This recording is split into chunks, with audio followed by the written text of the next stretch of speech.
একটা কথা বলি, যেমন কর্ম তেমন ফল। ফল গত জন্মে যেমন কর্ম করেছেন এই জন্মে আপনাকে ফল পেতে হবে। এই জন্মে যেমন কর্ম করবেন এর পরের জন্মে আপনাকে ফল পেতে হবে। এটা সত্য না সত্য নয় মা? বাস্তব। বেশ, তাহলে এই জন্মে কর্মটা আপনাকে ভালো করতে হবে, সঠিক পথে চলতে হবে, মিথ্যা কথা বলা চলবে না, সত্যের পথে চলতে হবে, আর কি সব সময় হরিনাম করতে হবে, তবেই সঠিক পথ আপনি অবলম্বন করতে পারবেন। সে তত্ত্বটা আপনাদের আজকে খুলে বলছি। এই যে আপনারা এই যে সকাল থেকে হরিনাম মহাযজ্ঞ হচ্ছে, সবাই বসে বসে হরিনাম শ্রবণ করছেন, গত জন্মে নিশ্চয়ই ভালো কাজ করেছেন, তাই আজকে আসনে বসে হরিনাম শ্রবণ করছেন। যেমন কর্ম তেমন ফল, তার তত্ত্বটা খুলে বলি, ভালো করে মনোযোগ সহকারে শুনবেন। যদি এই তত্ত্বটা শোনেন, আমি আশা করব আপনাদের পথটা নিশ্চয়ই উন্নতির দিকে যাবে। কেমন দেখুন, দ্বিজ মানে এক ব্রাহ্মণ কাশীধাম থেকে পাণ্ডিত্য অর্জন করে, অনেক পাণ্ডিত্য, তার পাণ্ডিত্য অর্জন করে মনে মনে ভাবছে, এতদিন তো আমি কাশীধামে অনেক পাণ্ডিত্যগিরি করলাম, এবার একটু নিজের গ্রামে ফিরে যাই। ব্রাহ্মণ কি করেছে? নিজের গ্রামে ফিরে এলো। যখনই কাশীধাম থেকে নিজের গ্রামে ফিরে এলো, আজকে রাজা তখন সন্ধান করে ওই ব্রাহ্মণকে নিমন্ত্রণ করলো, ব্রাহ্মণ তোমার এত পাণ্ডিত্য ভিতরে, তুমি এত বিদ্যমান, আজকে রাজমহলে তোমার নিমন্ত্রণ রইল। ব্রাহ্মণ নিমন্ত্রণ রক্ষা করবে বলে রাজার কাছে এসেছে। রাজা ব্রাহ্মণকে দেখে বলছে, ব্রাহ্মণ পণিপাত। প্রথমে একটা শিক্ষার কথা, পণিপাত কেমন করে প্রণাম করে? মা ডান হাত ডান পা বাঁ হাত বাঁ পা, হাত ঘুরিয়ে প্রণাম। কিন্তু আমাদের হাতের কোন দিকটা শুদ্ধ, এই দিকটা না উপর দিকটা? এই দিকটা যদি শুদ্ধ হয় তাহলে এইভাবে প্রণাম করতে হবে। আমাদের হাতের শুদ্ধ হচ্ছে এই দিকটা, তাহলে হাতটাকে এইভাবে ঘোরাতে হবে প্রণাম। ব্রাহ্মণকে বলছে, ব্রাহ্মণ পণিপাত। হ্যাঁ বলো। আচ্ছা ব্রাহ্মণ, তুমি এত পাণ্ডিত্য অর্জন করেছো, আমার রাজপ্রাসাদে তুমি রাজপুরোহিত হিসাবে নিয়োগ হয়ে যাও, রাজপুরোহিত। ব্রাহ্মণ তখন হাত জোড়ে করে বলছে, রাজমশাই আমি বিদ্যা অর্জন করেছি, কারো অধীনে থাকতে চাই না। আমি বিদ্যা অর্জন করেছি, কারো রাজভিদ্য হয়ে থাকতে চাই না, রাজ কর্মচারী হয়ে থাকতে চাই না। আপনি রাজা, আপনি যদি আমাকে আদেশ দেন, আপনি যদি মনে করেন আমাকে একটা মন্দির নির্মাণ করে দিন, ওই মন্দিরে বসে বসে আমি রাধা মাধবের সেবা দেব, আর রাধা মাধবের সেবা দিয়ে সেই প্রসাদ আমি পাবো। আমরা রাজভিদ্য হয়ে থাকতে চাই না। আমি বাড়ি বাড়ি ভিক্ষা করব, ভিক্ষা করে যেটুকু পাই রাধা মাধবের সেবা দিয়ে প্রসাদ পাবো। যদি আপনি মনে করেন ব্রাহ্মণ তাই হোক, তোমাকে আমি মন্দির করে দেব। ওমা ব্রাহ্মণকে মন্দির করে দেওয়া হলো। ব্রাহ্মণ রাধা মাধবকে বসিয়ে রাধা মাধবের সেবা দেয়। ব্রাহ্মণ কেমন করে রাধা মাধবের সেবা দিচ্ছে ভালো করে শোনেন। ओं यधाई स्वाद सौविद्रग मद्रवत्ते नारन सर्ज जासन सन्निवेश करवान कनक कन्नलवान क्रीडिहारि हिरणमय बहुधीत शंख चक्रं ओं नमो नारायणाय नमो नमो भगवते वासुदेवाय नमः ओं बाबा कर्मा पापद पाप संभव तै मंग पुनरिकाक्षं सर्व पाप हर हरि हरे पुनद मधुकैट भारे गोपाल गोविंद मुकुंद सौरे यज्ञेश नारायण कृष्ण विष्णु निराशय मांग जगदीश रक्षा ओम सुदास्तम विसंजप्त ब्रह्मा विष्णु महेश्वर वासुदेव जगन्नाथ तथा संकर्षण प्रभु अद्वैतस्य निरुद्धस्य भावन्तु विजयारति आखंडग्नि भगवान जोनित्यस्ता पूर्ण पवन सैव धनकतता सैव पंचन से तदीक पाल पंचदस्यदा किति लोकिते मेधा पुष्यत खमामुति बुद्धि अजब क्रांति शांति दुष्य समादर हे कृष्णम संचंद धर्म काम सिद्धये ओम सर्व मंगल मंगल्ये शिवे सर्वत्र स्वाधिके शरण्ये त्र्यंबके गौरी नारायणी नमस्तुते सृष्टि सिद्धि विनाशनं शक्ति भूतेश সনাতনী গুণস্য গুণময় দেবী নারায়ণী নমস্তুতে শরণাগত ধীরাতিয়া হরিদ্রাণ পরায়ণে সর্বশাস্ত্র হরে দেবী নারায়ণী নমস্তুতে গুচ্ছাতি গুচ্ছগপ্তিত্বং তং গৃহানস্মাৎকৃতং জগৎ সিদ্ধি বাবু তুমি দেবী তৎপ্রসাদ সুরেশ্বরী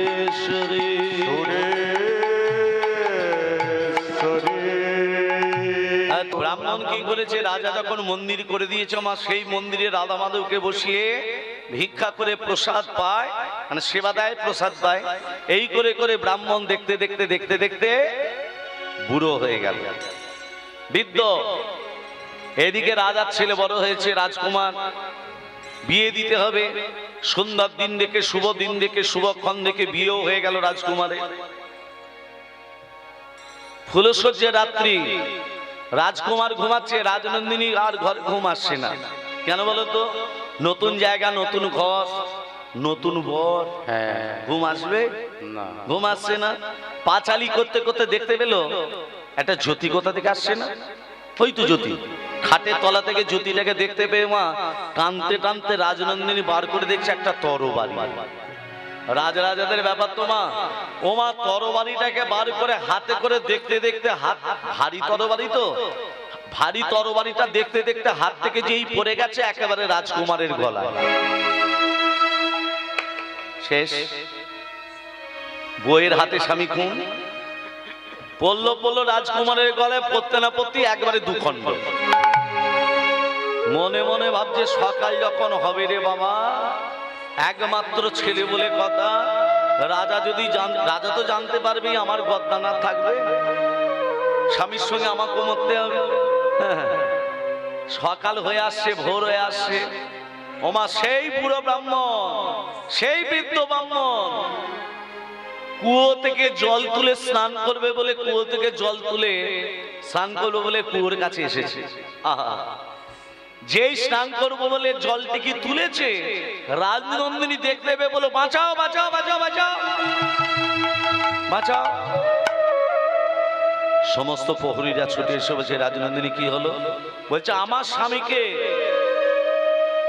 ওই বুড়ো মানুষটা হত্যা করে চলে গেল। দোষ না করে দোষী সাব্যস্ত হতে হচ্ছে। এটা কলিযুগে হচ্ছে না মা? আপনি কোনো দোষ করেনি, আপনাকে শাস্তি পেতে হচ্ছে। আপনি কোনো দোষ করেননি, আপনাকে জেল খাটতে হচ্ছে। আপনি দোষ করেননি, আপনাকে জোর করে দোষ চাপাই দেওয়া হচ্ছে। এটা কলিযুগে হচ্ছে। কেন? দোষ করিনি, কেন দোষের কেন আমি দোষী সাব্যস্ত হব? কেন দোষী হতে হচ্ছে আমাদের? এটা কলিযুগে ঘটছে। কেন ঘটছে তার তত্ত্বটা খুলে বলছি, তাহলে পরিষ্কার হয়ে যাবে। তাহলে আজকের দিনে এই 84 লক্ষ জনে ভ্রমণ করে মানব দেহ ধারণ করে আমাদের রাস্তাটা সঠিক পথ হয়ে যাবে। তার তত্ত্বটা দেখুন। ব্রাহ্মণের হাতে বাঁধা হলো, রাজার কাছে নিয়ে এলো। রাজামশাই, আপনার একমাত্র ছেলেকে হত্যা করেছে এই ব্রাহ্মণ। রাজনন্দিনী পুত্রবধূ, তুমি কি দেখেছো? হ্যাঁ রাজামশাই, আমি আমার সামনে এই বুড়ো মানুষটা হত্যা করে চলে গেল। ব্রাহ্মণ, আমার একমাত্র ছেলেকে হত্যা করেছো? না রাজামশাই। তো এরা যে বলছে রাজামশাই, আমি আপনার ছেলেকে ছোটবেলা থেকে দেখছি, আজকে নূতন নয়। আপনি আমাকে মন্দির করে দিয়েছেন, অনেকদিন আগে মন্দির করে দিয়েছেন। আর আপনার ছেলেকে আমি নূতন দেখছি না, ছোটবেলা থেকে দেখছি। আর আপনার ছেলেকে মারতেই যাবো কেন? আমার কি লাভ? আমি আপনার ছেলেকে হত্যা করি নাই। আমি প্রতিদিনের না কুয়ো থেকে জল তুলে স্নান করবো বলছিলাম। আর এমন সময় রাজনন্দিনী চিৎকার করলো বাঁচাও বাঁচাও বলে, আর রাজপ্রহরীরা আমাকে ধরে নিয়ে এসে আপনার কাছে নিয়ে এলো। এরপরে আমি আপনার ছেলেকে হত্যা কোনোদিনও করি নাই। রাজনন্দিনী বলছে রাজামশাই, আমার স্বামীর হত্যার প্রতিশোধ চাই। এক কাজ করো, যে হাতে আমার ছেলেকে হত্যা করেছে ব্রাহ্মণের হাত দুটো কেটে দাও। ব্রাহ্মণের হাত দুটো কেটে দিল। ব্রাহ্মণ কাঁদতে কাঁদতে বলছে ঠাকুর, জ্ঞান থাকাকালীন আমি কোনোদিনই মিথ্যা কথা বলি নাই। প্রতিদিন ভিক্ষা করে তোমার সেবা না দিয়ে কোনোদিন আমি জলস্পর্শ করি নাই। তাহলে তোমাকে পুজো করার, তোমাকে ডাকার, তোমাকে সেবা দেওয়ার তোমার ভক্ত হওয়ার এই কি শাস্তি? বলো ঠাকুর, আমি কোনো দোষের দোষী নয়। আজকে রাজ আর ছেলের হত্যার অভিযোগ আমার কাঁধে এসে পড়লো, আবার হাত দুটো কাটা হলো। ঠাকুর উত্তর দাও, এটাই কি তোমার বিচার? এসে বলো। রাধে রাধে। ভক্তমন্ডলী, ভক্তিমতী মা ব্রাহ্মণ কাঁদতে কাঁদতে হাত কাটা অবস্থায় বললো, আমি আর এই গ্রামে থাকবো না, আমি যেখানে ছিলাম সেখানেই চলে যাই। কোথায় ছিল? কাশীধামে। ব্রাহ্মণ কাশীধামে চলে এলো। আর কাশীধামে যখনই এলো, শুনতে পেলে একজন ত্রিকালদর্শী এসেছে। ত্রিকালদর্শী মানে যিনি ভূত, ভবিষ্যৎ, বর্তমান বলতে পারে। মনে মনে ভাবলো, আমি তো কোনো দোষ করিনি, তাহলে আমার হাত দুটো কাটা হলো কেন? ওই ত্রিকালদর্শীর কাছে একবার জিজ্ঞাসা করে দেখি, তুই ভবিষ্যৎবাণী বলতে পারে? ত্রিকালদর্শী ভূত, ভবিষ্যৎ, বর্তমান বলতে পারে। হ্যাঁ, যেই ত্রিকালদর্শী ঘরে গেছে মা, ও মা জ্যোতিষী তখন ঘরে ছিল না। বউ দেখে বলছে, কে? ও হাত দেখাতে এসেছেন, ভবিষ্যৎ জানতে এসেছেন, ওখানে বসুন, আমার স্বামী এক্ষুনি আসবে। আচ্ছা আচ্ছা ঠিক আছে, আমি বসছি। যেই জ্যোতিষী ঘরে প্রবেশ করেছে মা, জ্যোতিষী সহধর্মিনী বউ বলছে, এলে এবার আসনে বসে সবার গণনা করবেন, ভবিষ্যৎবাণী করবেন। কই একবার বইয়ের মুখের দিকে থাকবা, তাকিয়ে দেখতে মন যায় না? ঘরে নুন নেই, তেল নেই, আটা নেই, ময়দা নেই। কি কুখানে তোমাকে আমি বিয়ে করেছি? হ্যাঁ, কি কুখানে আমি তোমাকে বিয়ে করে ভুল করেছিলাম? ঘরে একবার বইয়ের দিকে তাকাতে মন যায় না? ছি ছি ছি ছি, নানান কথা শুনিয়ে দিল মা। ঢোকা মাত্রই, প্রবেশ করা মাত্রই জ্যোতিষীর বউ জ্যোতিষীকে নানান কথা শুনিয়ে দিল। আর ব্রাহ্মণ সেটা শুনে মনে মনে ভাবছে, সব থেকে আমি বেশি দুঃখী ভেবেছিলাম, আমার থেকে বেশি দুঃখী হচ্ছে এই জ্যোতিষী। যেভাবে বউ ঠক্কর দিল, আমার মনে হয় আমার থেকে দুঃখী এই বেশি এই জ্যোতিষী। খুব ভুল করেছে এসে। ব্রাহ্মণ এদিকে শুনে। ব্রাহ্মণ বলছে, আর আমি কি জানবো, আমি ভুল করে আপনার কাছে এসেছি। আমি ভেবেছিলাম আমার হাত দুটো কাটা হলো কেন? আমি কোনো অপরাধ করিনি, আমি রাজকুমারকে হত্যা করিনি, তার সত্ত্বেও আমার হাত দুটো কাটা হলো কেন, এটা আপনার কাছে জানতে এসেছিলাম। কিন্তু আমি বড় ভুল করেছি। কেন বললেন? আপনি ভুল করেছেন কেন? না, যেভাবে আপনার বউ আপনাকে ঠক্কর দিল, ভুল করেনি? আপনি তো জ্যোতিষী, আপনি হস্তবিচার তো করেন। একটা ভালো বউ দেখে বিয়ে করলেন না, একটা ভালো মেয়ে দেখে বিয়ে করলেন না? হ্যাঁ, এরকম একটা খ্যার খ্যারে মেয়েকে বিয়ে করলেন। আপনার কপালে কি একটা ভালো মেয়ে জুটতো না? হ্যাঁ জুটতো। তাহলে আপনি এই খ্যার খ্যারে মেয়েটাকে বিয়ে করলেন কেন? আস্তে নাস্তে আপনাকে নানান কথা শুনিয়ে দিল, অনেক ঠক্কর দিল। বলছে ব্রাহ্মণ, আসলে যেটা আমার বউ দেখছো না, এটা আমার বউ নয়। মানে এটা আপনার বউ নয়? বলে না, এখন আমার বউ, এটা আমার বউ ছিল না। গত জন্মে আমার বউ ছিল না, এ ছিল একটা গাধা। হ্যাঁ গো, গত জন্মে এ গাধা ছিল, এখন আমার বউ হয়েছে। আর আমি ব্রাহ্মণ, জ্যোতিষী, ত্রিকালদর্শী ছিলাম না, আমি ছিলাম একটা বায়স পাখি, মানে কাক। বায়স পাখি মানে আমি কাক ছিলাম, গাছের ডালে বসে থাকতাম আমি। তত্ত্বটা ভালো করে শোনো মা, কীর্তন মানে তত্ত্ব, তত্ত্ব ছাড়া কীর্তন হয় না। ভালো করে তত্ত্বটা ধান দাও। আমার বউ গাধা, প্রতিদিন পরিশ্রম করতো, প্রচুর পরিশ্রম করতো। গাধার পরিশ্রম বলে না, গাধা প্রচুর পরিশ্রম করতো। পরিশ্রম করে করে করে করে গাধার পিঠে একটা ঘা হয়ে গেছিল, ঘা। আর কাকের চোখ দুটো কোন দিকে থাকে? পচা নর্দমার দিকে। মানে আমার ওই গাধার পিঠে ঘায়ের দিকে লক্ষ্য। হ্যাঁ, গাছের ডালে বসে ভাবতাম যখন গাধা এখানে বিশ্রাম নেবে, আর গাধা যে বিশ্রাম নিতে বসতো, আমি গাছ থেকে উড়ে এসে গাধার পিঠে বসতাম। পিঠে বসে প্রতিদিন ঠক্কর দিতাম। এই ঠক্কর প্রতিদিন দিতাম। গাধা মুখে বলতে পারতো না, ভগবানকে ডাকতো। আর গাধা যত কষ্ট পেত, তত আমি আনন্দ পেতাম। এই প্রতিদিন ঠক্কর দিতে দিতে গাধার ঘাটা অনেক বড় হয়ে গেছে। এমন ঠক্কর দিয়েছি আমি তো কাক, আমার ঠোঁটটা কি হয়েছে, গাধার হাড়ে ঢুকে গেছে। এমন হাড়ে ঢুকে গেছে মা, আর বার করতে পারিনি। হাড় থেকে আর বার করতে পারেনি। গাধা যন্ত্রণায় ছটফট করতে করতে করতে করতে নদীতে ঝাঁপ দিল প্রাণ বিসর্জন দেবে বলে। আর আমার ঠোঁটটা এমন হাড়ে ঢুকে গেছে, যেই নদীতে ঝাঁপ দিল গাধা, আমি তো জল দেখে উড়ে পড়বো। জল দেখে উড়বো কি করে? আমার ঠোঁটটা যে হাড়ে ঢুকে গেছে গাধা, আমি তার উঠতে পারিনি। গাধা যখন হরিবোল হয়ে গেল, আমি উঠতে পারলাম না, আর ঠোঁটটাকে বার করতে পারলাম না, আমিও গাধার সঙ্গে হরিবোল হয়ে গেলাম। গাধা মরে গিয়ে হয়েছে আমার বউ, আর আমি মরে গিয়ে হয়েছি ওর স্বামী। আমি যেমন কাক হয়ে প্রতিদিন ওকে ঠোক্কর দিতাম, গাধা মুখে বলতে পারতো না, ভগবানকে ডাকতো। এখন ও আমার বউ হয়ে আমাকে প্রতিদিন ঠোক্কর দেয়, আমিও কিছু মুখে বলতে পারি না, আমিও ভগবানকে দুবাহু তুলে দিই। হরি হরি বল, হরি হরি বল, হরি হরি বল।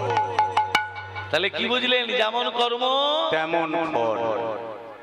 এখানে মায়ের আবার স্বামী দিকে কেউ ঠোক্কর দেয় না তো। ও বাবা, সে বলতে হবে না। তার মানে গত জন্মে এইরকম কর্ম করেছো, তাই স্ত্রীদের কথা শুনতে হয়। প্রেম সে বলো রাধে রাধে। এমন সময় ব্রাহ্মণ বলছে, আমার হাত দুটো কাটা হলো কেন? আপনি নয় কাক হয়ে ঠোক্কর দিতেন বলে আপনার বউ এই জন্মে আপনাকে ঠোক্কর দিচ্ছে, কিন্তু আমি হাত দুটো কেন কাটা হলো? ব্রাহ্মণ, গত জন্মে তুমি একজন সাধু ছিলে। কি ছিলে? সাধু। রাস্তা দিয়ে যাচ্ছিলে, কোনোদিন মিথ্যা কথা বলনি, সত্য পথে ছিলে। আর একজন কসাই যে গরু কাটে, সে কি করলো? গরুটাকে ধরতে গিয়ে হাত থেকে চলে গেছে, ধরতে পারলো না, আর চোখেও দেখতে পেল না। রাস্তার মধ্যে তোমাকে দেখতে পেল, তোমাকে দেখতে পেয়ে কসাই বলছে, ও সাধু, সাধু বলো আমার গরুটা কোন দিকে গেল জানো? তুমি মনে মনে ভাবলে আমি যদি সত্যি কথা বলে দিই তাহলে গরুটা প্রাণে মারা যাবে, আর মিথ্যে কথাও কোনোদিন আমি বলি না। তুমি কি করলে? সত্য কথা না বলে, মিথ্যে কথা না বলে, হাত দুটোকে ইশারা করে দেখি গরুটা কোন দিকে গেছে। হাত দুটোকে, ওই হাত দুটোকে এগিয়ে দেওয়ার জন্য এই জন্মে গো অপরাধের জন্য তোমার হাত দুটো কাটা হলো। হাত দুটো কাটা হলো। আর যে কসাই গরু কেটেছিল, সে কসাইটাকে, কসাইটা হলো ওর স্বামী, আর গরুটা হলো স্ত্রী। গত জন্মে কসাই যেমন গরুটা কেটেছিল, ও স্ত্রী হয়ে স্বামীর গলাটা কেটে গেল। প্রেম সে বলো রাধে রাধে। তাহলে মা যেমন কর্ম তেমন ফল। অতএব আমি বলবো, যারা গোমাতা বাড়িতে রেখেছেন তারা অন্তত প্রতিদিন গোমাতাকে সেবা দেবেন, কোনোদিন যেন কষ্ট দেবেন না। গো মাতাকে যদি সেবা দেন, কোনো ভগবানকে ডাকতে হয় না। গোমাতা চরণ ধরে যদি যেটা মনের কামনা বলতে পারেন, গোমাতা আপনার সেটা অবশ্যই পূর্ণ করবে। এলো রে আমাদের গৌরে, এলো রে, এলো রে। এই সোনার নদিয়া, শঙ্খ ধ্বনি ওলো ধ্বনি শব্দ শোনা যায়, আমাদের গৌর এলো রে, আমাদের গৌর এলো রে। সোনার নদিয়ায় শঙ্খ ধ্বনি উলুধ্বনি শব্দ শোনা যায়, আমাদের গৌর এলো রে। গৌর এলো রে, সোনার নদিয়ায় শঙ্খ ধ্বনি উলুধ্বনি শব্দ শোনা যায়, আমাদের গৌর এলো রে। গৌর এলো, নিতাই এলো, গৌর এলো রে। আমাদের গৌর এলো, নিতাই এলো, গৌর এলো রে। গৌর এলো, নিতাই এলো, গৌর এলো রে। গৌর এলো, নিতাই এলো, গৌর এলো রে। গৌর এলো রে, সোনার নদিয়ায় শঙ্খ ধ্বনি উলুধ্বনি শব্দ শোনা যায়, আমাদের গৌর এলো রে। আমাদের গৌর এলো রে, সোনার নদিয়ায় শঙ্খ ধ্বনি উলুধ্বনি শব্দ শোনা যায়, আমাদের গৌর এলো রে। সবাই শাঁখ এনেছেন তো? ওইটাই আনতে ভুলে গেছি। শাঁখ আনেননি? না হরে কৃষ্ণ। ফুল আনেননি? না। শাঁখ আনতে হয়, ফুল আনতে হয়। খালি মাথায় হরিনাম শ্রবণ করতে নেই, মাথায় নামাবলী দিয়ে বসে থাকতে হয়। হ্যাঁ। তোমার গলায় যদি মালা না থাকে, তিলক সেবা যদি না থাকে, যে আসনটায় বসেন হরিনাম শ্রবণ করছেন, এই আসনটা হলো ব্যাসদেবের আসন। এই আসনে বসতে গেলে প্রণাম করে বসতে হয়, এই আসন ছেড়ে উঠতে গেলে প্রণাম করে উঠতে হয়। আপনি যে হিন্দু সনাতন ধর্মে দীক্ষিত, মহাপ্রভু বুঝবে কি করে?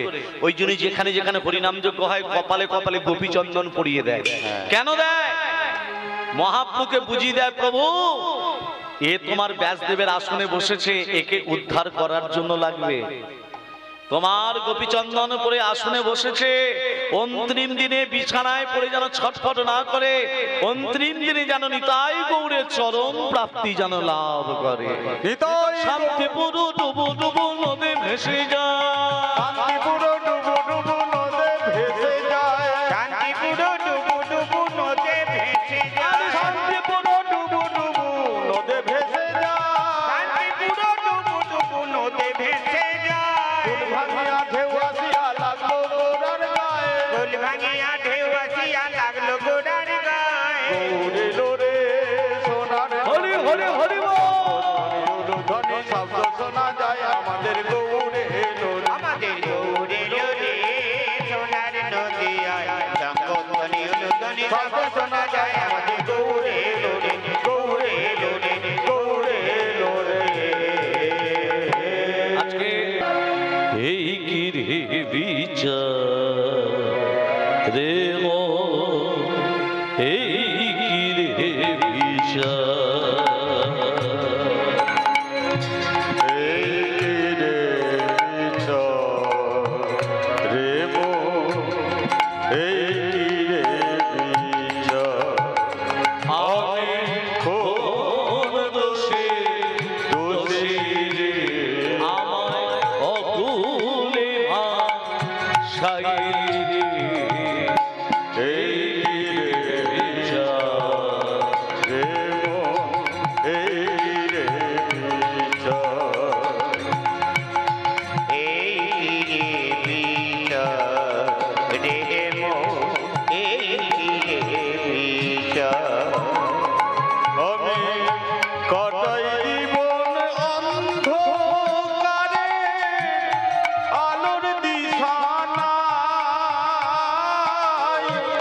ভাবের মাঝে ডুব সায়রে ভাসিয়া বেড়াই, আমি ভাসিয়া বেড়াই, আমি কাটাই জীবন অন্ধকারে, আলোর দিশা নাই,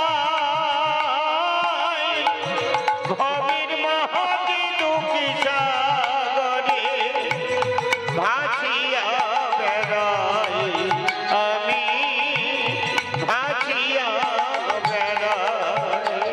আমার ফুলের আশায় জীবন তোরি ভাষায় আমার, এই রে বিচার দেব, এই রে বিচার, এই রে বিচার রে মন, এই রে বিচার। বিধি রে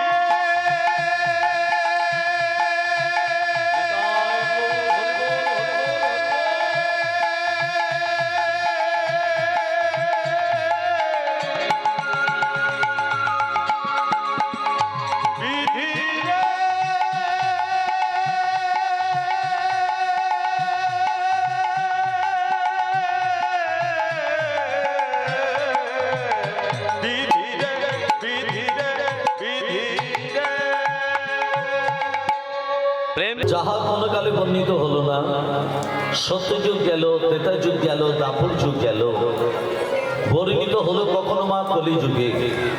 কি বর্ণিত হলো? যে নাম ছিল গোলকে, যে নাম এলো গোলকে, যে নাম আজকে নিচ্ছে এই গোলকে মানুষ। তাহলে নাম গোলকে অতি গোপনে ছিল, সেই নামামৃত সঞ্জীবনী এলো গোলকে, অর্থাৎ এই লোক সমাজে এলো। মানুষ জানতে পারলো যে নামের মধ্যে কি মহাশক্তি আছে। হরি নামের প্রতি এত শক্তি, হরি নামের প্রতি এত মহিমা, হরি নামের প্রতি এত বিকাশ, যে নামকে আশ্রয় করলে তুমি অমরত্ব পর্যন্ত লাভ করতে পারবে। হরিনামকে আশ্রয় করে অমরত্ব লাভ করি করেছিল আপনারা সবাই জানেন প্রহ্লাদ। হরিনামকে আশ্রয় করে অমরত্ব লাভ করেছিল ভক্ত ধ্রুব। হরিনামকে আশ্রয় করে অমরত্ব লাভ করেছিল 8 বৎসরের ছেলে, ব্রাহ্মণের ছেলে, তার নাম হলো কুশধ্বজ।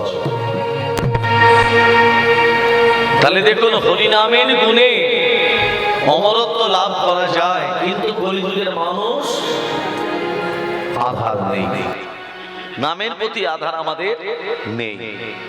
কলিযুগের শ্রেষ্ঠ যজ্ঞ হরিনাম যজ্ঞ, সেই যজ্ঞ যখন হচ্ছে আমরা সবাই মিলে দুবাহু তুলে প্রেম সে একটু হরিনাম করব, প্রেম সে দুবাহু তুলে হরিনাম। রাধে রাধে।